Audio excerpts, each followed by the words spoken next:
L'esprit de l'escalier, une émission d'Elisabeth Lévy avec Alain Finkielkraut, un partenariat RCJ Causeur.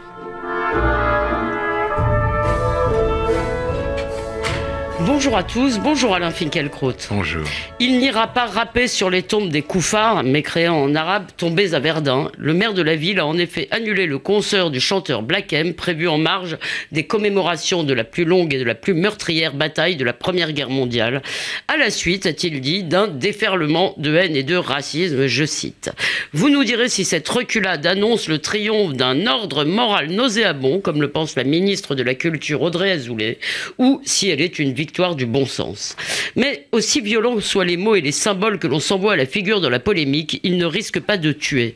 Contrairement à la violence qui se déchaîne contre les forces de l'ordre en marge de manifestations devenues quasi quotidiennes. Et mercredi, c'est au moment même où les policiers étaient rassemblés pour protester contre la haine anti-flic qu'une voiture de police a été incendiée. Seul le sang-froid de ses occupants permettant d'éviter le pire. Alors vous nous direz, Alain Finkielkraut, ce que vous inspirent ces images de violences antipolicières qui ont frappé de stupeur la France entière.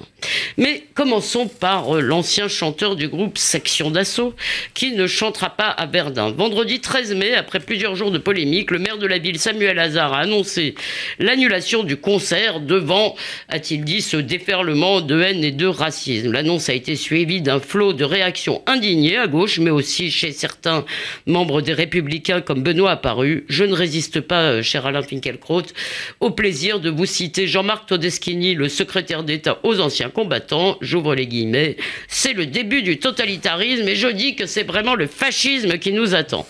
Et même le président s'est invité dans le débat mardi sur Europe 1, puisqu'il a promis le soutien de l'État si la ville voulait reprogrammer ce concert. Alors, avant même de commenter l'annulation du concert, que vous inspire l'invitation? J'irai rapper sur vos tombes, dit ma jeune consoeur Eugénie Bastier. Alors, est-ce qu'on peut faire la fête à Verdun, Alain Finkielkraut? Comme le rappelle Yvan Rioufol dans les colonnes du Figaro, un requiem allemand de Brahms avait été interprété dans la chapelle de l'Ossuaire pour le cinquantenaire de la bataille de Verdun. Pour le centenaire de ce qui fut l'un des plus effroyables et des plus meurtriers affrontements de l'histoire des hommes, c'est, vous l'avez dit, le rappeur Black M qui devait clore les cérémonies. Comment a-t-on pu passer du requiem à la teuf? En 50 ans, donc. Qu'est-il arrivé entre 1966 et 2016 pour qu'un comité interministériel prenne une telle décision et que la très officielle mission du centenaire de la Première Guerre mondiale se charge d'en assurer le financement? Il est arrivé la jeunesse. Il y a toujours eu des jeunes, bien sûr, mais jusqu'à une date récente, la jeunesse était un âge de la vie. C'est aujourd'hui une modalité de l'être, une réalité à part, une culture spécifique, un monde avec ses mœurs, ses coutumes, ses codes, ses valeurs, ses références et ses besoins. Et une raison sociale, en quelque sorte. Et son besoin primordial, dit-on, c'est la fête. La jeunesse vit sous le régime de l'intensité. On ne peut l'inviter au recueillement sans promettre de la dédommager par l'extase sonore, sans lui assurer qu'au bout du compte, elle va pouvoir s'éclater. D'où Black M à Verdun, en attendant peut-être, pour sensibiliser la jeunesse à la Shoah, Nekfeu ou Bouba sur le site d'Auschwitz-Birkenau. Alors, nombre de jeunes ne se reconnaissent pas dans ce miroir que leur tendent les non-jeunes. Ils se sentent appartenir à l'humanité commune, un âge et non un monde. Telle est pour eux la jeunesse, leur jeunesse. Mais on n'écoute pas ces traîtres à leur bioclasse. Oui, je dois dire, j'ai vu hier, il y avait une soirée des jeunes qui font la revue Limite.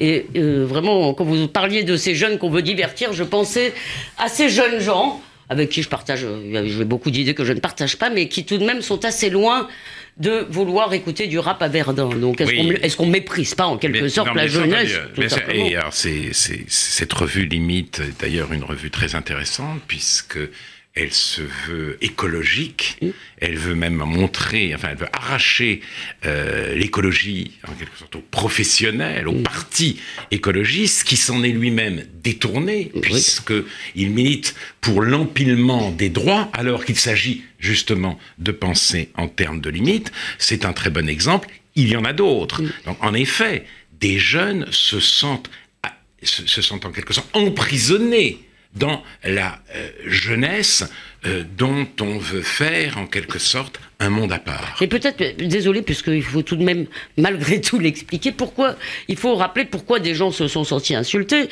Pourquoi faut-il le rappeler? Voilà. Parce que l'accusation qui a été faite a été celle de racisme. Or, les seuls qui ont évoqué la couleur, l'origine de Black M ont été ses défenseurs. Alors justement, ça, il faut en venir à la deuxième aspect du problème, à la polémique. Notre rappeur n'est pas n'importe quel rappeur. Il ne se contente pas de rouler les mécaniques ou d'arpenter la scène en laissant traîner ses bretelles. Lorsqu'il appartenait au groupe Je ne sais pas si vous voyez beaucoup de concerts de rap. Non, mais lui, je l'ai vu. J'ai vu à la télévision. Il laisse traîner ses bretelles. Lorsqu'il appartenait au groupe Section d'Assaut, comme SA. Oui, ça c'est déjà incroyable. Mais avec un X pour érotiser la référence, il a désigné, vous l'avez dit dans votre introduction, la France comme un pays de koufars, c'est-à-dire de mécréants. Il a incité en musique à jeter les homosexuels en morceaux sur le périphérique, sans oublier de les châtrer d'abord.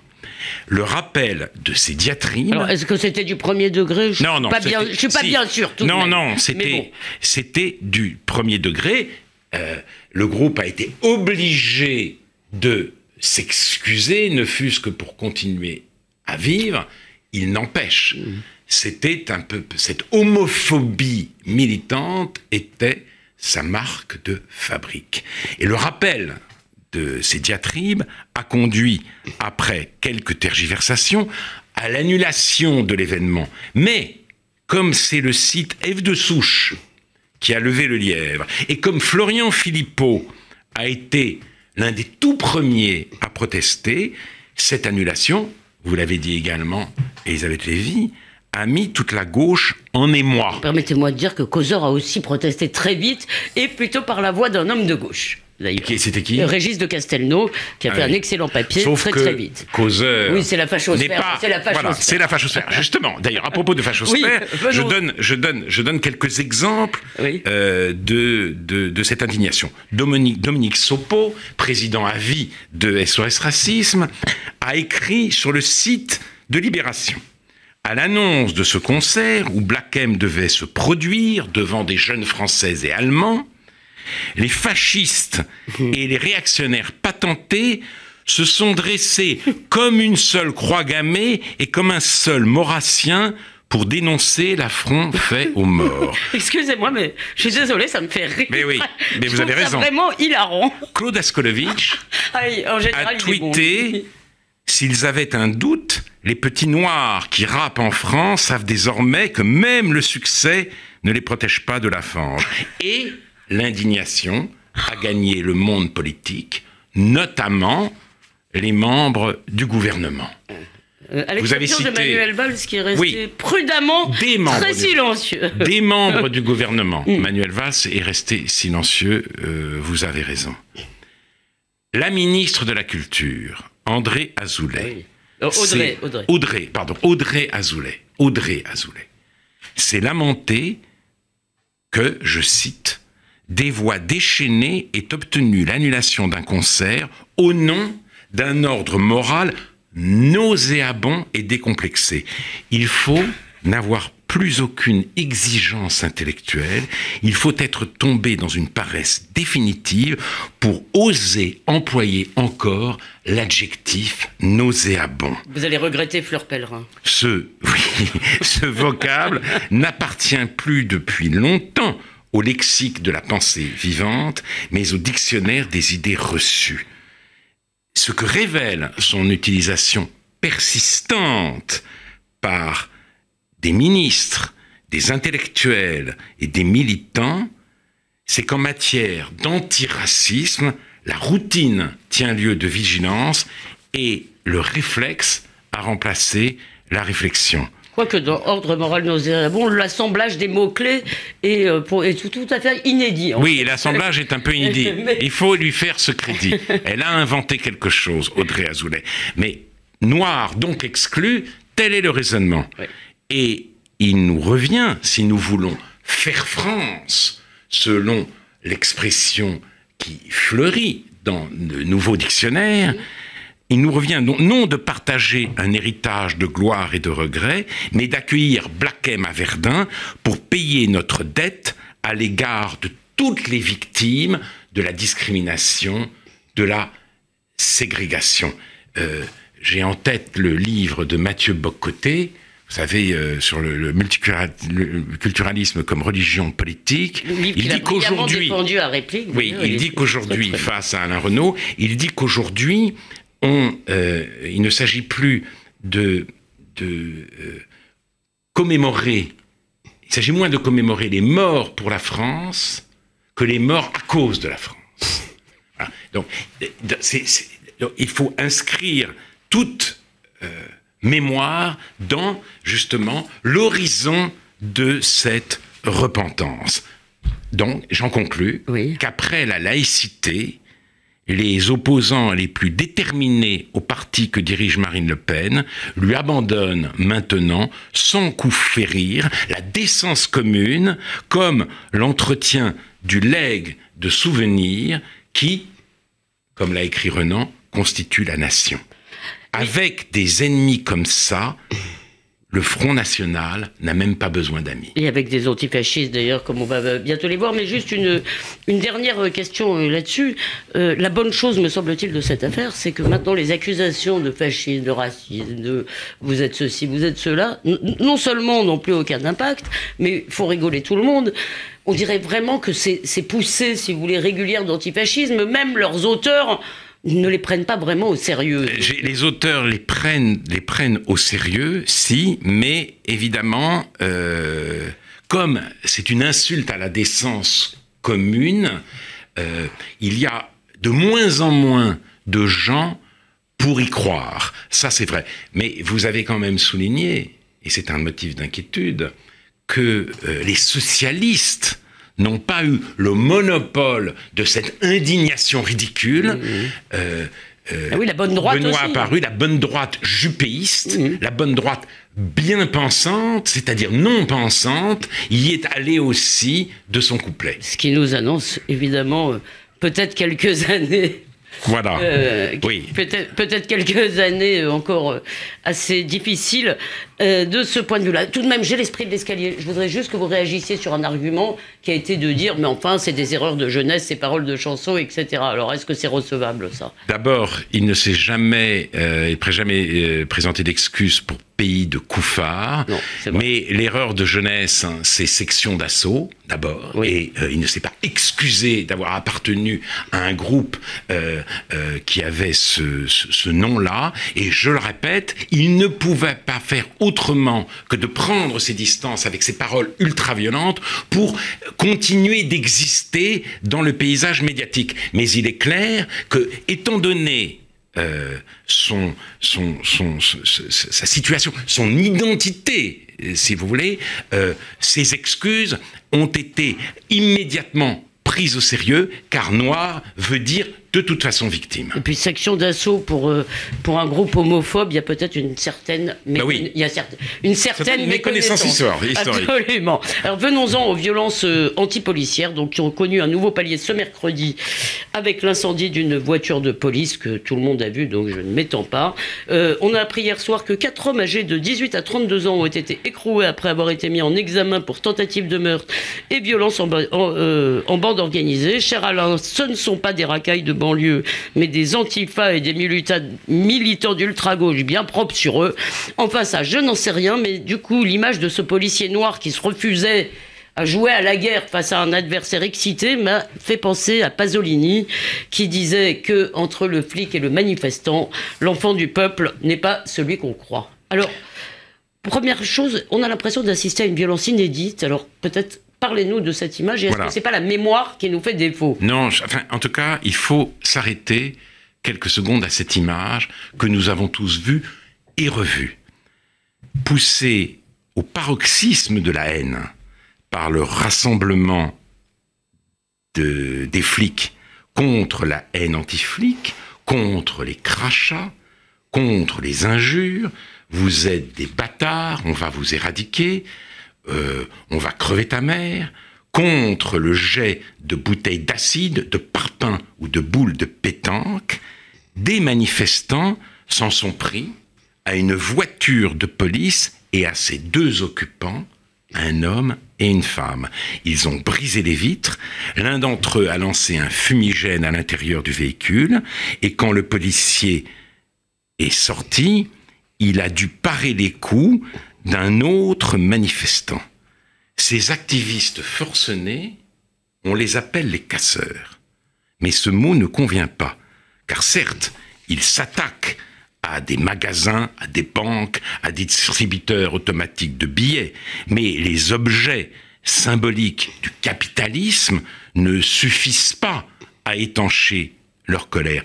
Ils visent des personnes, ils chassent des policiers, et quand ceux-ci sont isolés, ils s'y mettent à plusieurs et s'acharnent sur eux avec une férocité redoublée. Bref, ce ne sont pas des casseurs, ce sont des pogromistes qui veulent amocher, blesser, tuer même les êtres qui leur apparaissent comme l'incarnation du mal. Au bout de la longue déchéance de l'antifascisme, il y a l'esprit et la pratique du pogrom. Alors ce qui conduit à ces comportements sauvages, ce n'est pas la sauvagerie, c'est l'idéologie. C'est l'idée plus précisément que la politique relève de la guerre et même de la guerre civile. La théorie moderne de la souveraineté s'est édifiée à partir de Hobbes pour conjurer le spectre de la guerre civile religieuse, car celle-ci, sous différentes formes, avait mis l'Europe des XVIe et XVIIe siècles à feu et à sang. Comme le montre Jean-Claude Michéa, l'état sous lequel nous vivons encore est né du premier « plus jamais ça » de l'histoire européenne. Mais en même temps que le libéralisme, si vous voulez, façonnait la pensée et l'action politique sur le vieux continent fourbu, une autre tradition se développait, une tradition qui faisait de ça justement, la vérité cachée du politique. Une tradition qui renversait la formule de Clausewitz, la guerre c'est la politique poursuivie par d'autres moyens, qui la renversait et qui faisait de la guerre, et même, je le répète, de la guerre civile, le paradigme Vous parlez d'une tradition de la politique. Anarchiste révolutionnaire?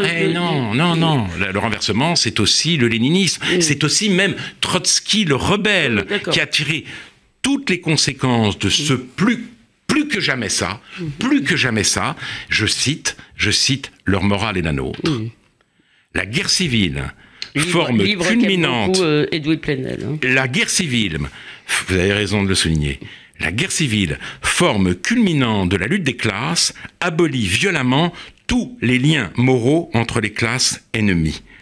Eh bien, je pense que la haine qui se déchaîne dans les rues de Paris, de Nantes ou de Rennes procède de cette abolition.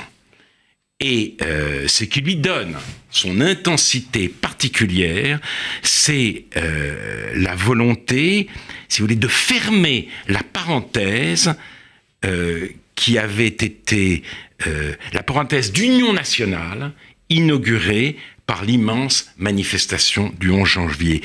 Les CRS, alors, ont été applaudis.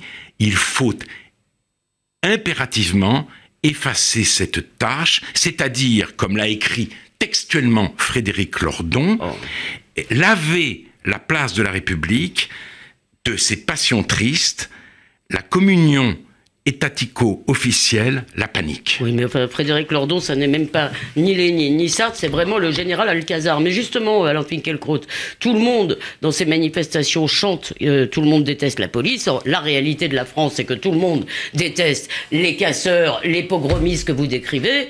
Et en conséquence de quoi, nous sommes en train de parler peut-être de 1000 ou 1500 personnes. Vous m'avez piqué ma conclusion. Oh, pardon. C'est extrêmement... Oh. Mais c'est-à-dire que... Ah ça, je suis désolé. Mais vous me devancez. Non, je suis formé à bonne école. Dimanche prochain... je me mets à penser Finkielkraut. Dimanche prochain, je vous interviewe. Ça suffit. Mais maintenant, Voilà. je ne peux pas vous interviewer, donc je vais vous paraphraser. Cette violence, si vous voulez, en plein état d'urgence, a pour objectif de bien montrer que nous ne sommes pas unis face à l'islam radical, mais qu'une seule guerre existe et vaut d'être menée avec Black M et ceux qu'Alain Badiou appelle l'énorme masse banlieusarde ou africaine des damnés de la terre contre l'État capitaliste et policier. C'est ce que Lordon appelle la convergence des luttes. Oui, permettez-moi juste de dire qu'une énorme masse de ce peuple des banlieues n'est pas du tout de ce côté-là. Je veux les réhabiliter. Oui, c'est ce que je parle. Voilà. Je parle de cette guerre imaginaire que veulent mener les activistes en question. Mais cette pensée et cette action épuisent les forces de l'ordre et provoquent des dégâts considérables. Mais ils sont, vous venez de le dire, c'est une maigre consolation, ultra minoritaire. Les activistes forcenés dont nous parlons hurlent « Tout le monde déteste la police ». Mais tout le monde, en réalité, déteste les pogromistes, sauf les théoriciens terrifiants de Nuit debout. Oui, à qui d'ailleurs qu'on a sollicité, et aussi la coordination lycéenne qu'on a sollicité vraiment plusieurs fois. Mais tout de même, ça pose un problème. Vous avez rappelé qu'on était en plein état d'urgence.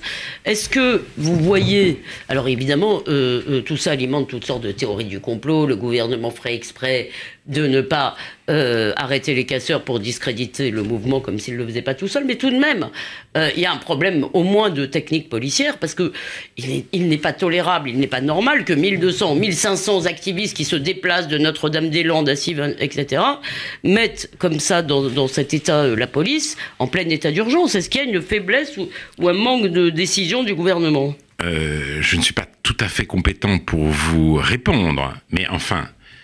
3, je crois, des 4 pogromistes mis en examen avaient été interdits de manifestation par la préfecture, et je crois que l'interdiction avait été cassée par le tribunal administratif. Donc ça, ce n'est pas l'État, ce n'est pas le gouvernement qui fait preuve de faiblesse. Mais j'ajoute, et je ne suis pas le premier à le dire, que depuis... les manifestations contre la loi de Vaquet, tous les gouvernements, qu'ils soient de droite ou de gauche, vivent dans la terreur d'une réédition de ce qui est arrivé à Malek Oussekine. Donc, ils sont tétanisés, ils sont inhibés.